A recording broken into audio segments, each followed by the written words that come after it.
ભૂલો ભલે બીજું બધું, મા બાપને ભૂલશો નહીં. ઉપકાર છે અગણિત એના, એ વિસરશો નહીં.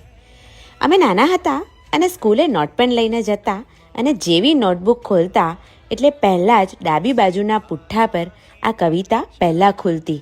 તમને યાદ છે મિત્રો? મને બરાબર યાદ છે. એ દિવસો જ કંઈક જુદા હતા.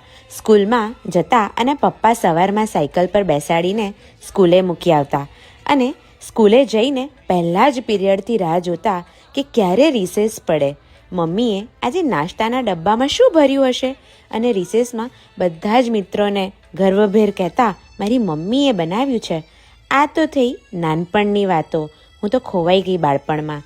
આજે હું અને ભૂમિ પંચાલ આવી ગયા છે મમ્મી સુમિત્રાબેનનો જન્મદિવસ મનાવવા ધરતીનો છેડો વૃદ્ધાશ્રમ લવાલ ગામ ખેડા જિલ્લામાં મારા મિત્ર મહિપતના ત્યાં. તમે બધા જેને પ્રેમથી બાપુ કહો છો. પહેલાં તો એટલું જ કહીશ કે જન્મ્યા ત્યારથી મોટા થયા ત્યાં સુધી મા બાપની ભૂમિકા અવિસ્મરણીય રહી છે. પણ મા બાપને આવા દિવસો દેખવા પડશે એ નહોતું વિચાર્યું. ધન્ય છે એ માતા પિતા જેણે આવા સપૂત દીકરા મહિપતસિંહને જન્મ આપ્યો. મહિપત, મારી ઈચ્છા છે કે વૃદ્ધાશ્રમ વધારે ના ખુલે અને તમને જે અવસર ભગવાને આપ્યો છે આટલા બધા મા બાપના દીકરા બનવાનો એ સૌભાગ્યની વાત છે. અને હા, મા બાપ તો તમે રાખ્યા જ, પણ હજારો દીકરીઓના પિતા બનવાનું સૌભાગ્ય પણ ભગવાને તમને અનેરું આપ્યું છે.